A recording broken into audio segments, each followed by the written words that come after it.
сегодня мы посетили такой мощный центр кардиологический. Вот, и было небольшое совещание, и меня удивило другое.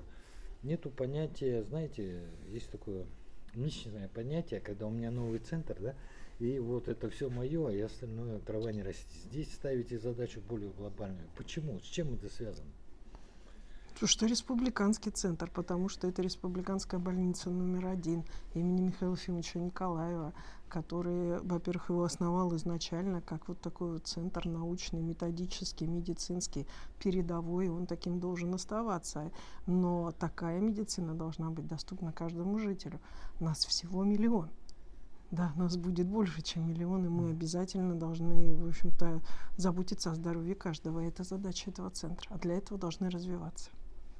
Ну и система здравоохранения, она едина. Если где-то будет страдать система, мы полностью вот по типу порочного круга все будем страдать. Поэтому на каждом этапе именно должна быть отработана очень хорошая система именно здравоохранения по каждому профилю. И задача, конечно, кардиососудистого центра вот и не только, вот, она должна быть единой системой. Вот. Нам очень важно, чтобы потом, после того, как сделана операция, для того, чтобы он вернулся, больной, на место, его дальше продолжали вести, профилактировать и, соответственно, в том числе при необходимости сюда сообщать, потому что мы не скрываем, все-таки высококвалифицированные специалисты концентрируются в больших центрах, в больших городах, и ничего мы с этим не сделаем, это, наверное, нормально. Потому что нужно постоянно повышать квалификацию, находиться рядом с медицинскими кафедрами. Поэтому, в принципе, в общем-то, благодаря телемедицинским консультациям, которым вот очень большое внимание вообще, дается, да, значит, это мы и решаем. Да. И вот как раз, вот, как Ольга Валерьевна отметила, IT-технологии, они должны вот именно наше расстояние уже сокращать. Именно использование IT-технологий, IT-решений должны выйти сейчас на передовую, в том числе при мониторинге, при подборе, а также при работе с высоким риском пациентов, потому что мы сейчас все-таки очень большой акцент делаем на профилактику, превентивность, именно на предупреждение не только сосудистых катастроф, но по всем остальным профилям и заболеваниям, потому что только предупреждая, мы сможем оказывать качественную помощь. Станислав Николаевич, о новейших технологиях вот можете рассказать, да, вкратце? Да, пожалуйста? но мы сегодня как раз хочется отметить, что я еще раз повторяюсь, мы вышли на мощности нашего проекта по кардиососудистому центру. Сейчас полностью мы выполняем все операции на международном уровне. Буквально у нас скоро выполнится обход левожелудочковый. Вот операция по обходу левого желудочка. Это получается искусственное сердце. Аппарат полностью готов, пациент готовится. Это помощь для пациентов, которые ожидают именно трансплантацию сердца. Это временно работу, насосную функцию сердца выполняет аппарат. Наши специалисты также полностью обучены для сопровождения и ведения таких пациентов.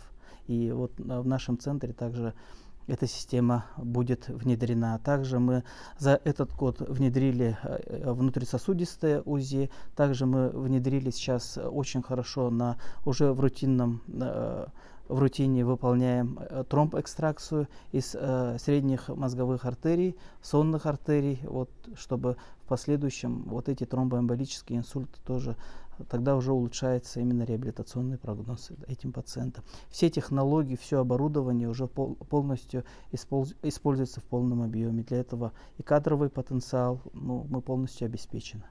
И это все идет, наверное, во взаимодействии с федеральными институтами, да, наверное? Да, у нас есть НУМИЦ, наши кураторы есть, и мы с ними все в тесном связи. И вот особенно Институт скорой помощи имени Склифосовского, Боткинская больница, Бакулевский центр, Институт Мишалкина, Институт Чазова, они вот наши хорошие партнеры, которые помогают именно по профилю сердечно-сосудистой системы заболевания.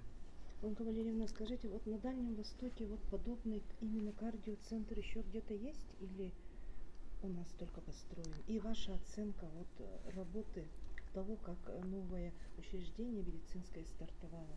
Ну, нужно сказать, что вся система здравоохранения при вписывании нового кардиососудистого центра, она, в принципе, справилась, потому что да, это было не просто запустить этот центр, да, как бы трудом тех коллег, которые здесь находятся, это нужно было перестроить систему, значит, нужно было подготовить кадры. Складывается иногда такое мнение, что якобы забрали кадры, например, с районов, но ведь кадры мы достаточно долго и системно готовили и под онкоцентр, и под кардиоцентр. Другой разговор, что да, мы в какой-то мере где-то оптимизировали ставки в тех же районах, которые не использовались. Да, сюда эти ставки перешли, потому что система в любом случае фонда медицинского страхования, она завязана на прикрепленное население, это не раздутый какой-то пузырь, то есть деньги все должны отрабатываться для того, чтобы приносить пользу. И вот поэтому в целом система выдержала, система справилась. При этом заходили мы уже практически на окончание ковидного периода, тоже было достаточно сложно. Строили вообще в ковид, то есть коллеги между, значит, тот же Станислав Николаевич, Пендюл Иванович, да, между, значит, работой там в инфекционном, работой в большом центре, да, продолжали здесь курировать стройку, ведь для того, чтобы это все, даже каждый здесь винтик работал, ну, это практически, наверное, видела все старшие медсестры, заместители главного врача, ну, практически каждый угол известен, да, потому что это действительно, потому что обходили по несколько раз этот центр, он построен, а самое главное, что сегодня уже люди в районах чувствуют, что у них есть результат. Нам сейчас очень важно то, о чем сказал Станислав Николаевич: профилактика, реабилитация. Вот реабилитацию увидели тоже у Кины Николаевны, да, там в том числе будет реабилитация и, соответственно, значит, послеинсультная. И здесь тоже будет также реабилитация, которая первого уровня, реабилитация второго уровня, это уже постоперации. Соответственно, смотрим и на реабилитацию третьего уровня здесь тоже. Но в любом случае здесь в большей степени настаиваем на, так сказать, на таком методическом научном сопровождении.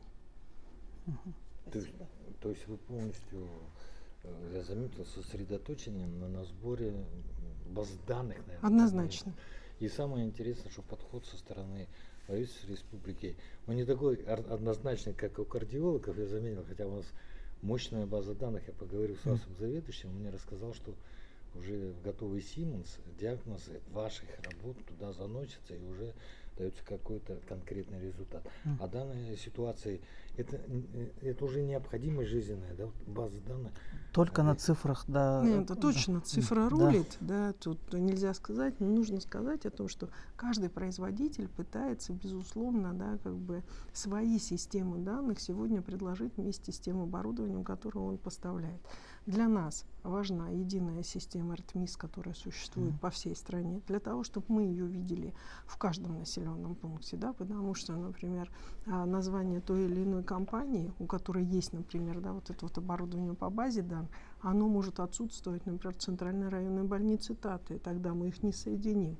Тогда это должна быть надстроечная история по базе данных и для того, чтобы работать.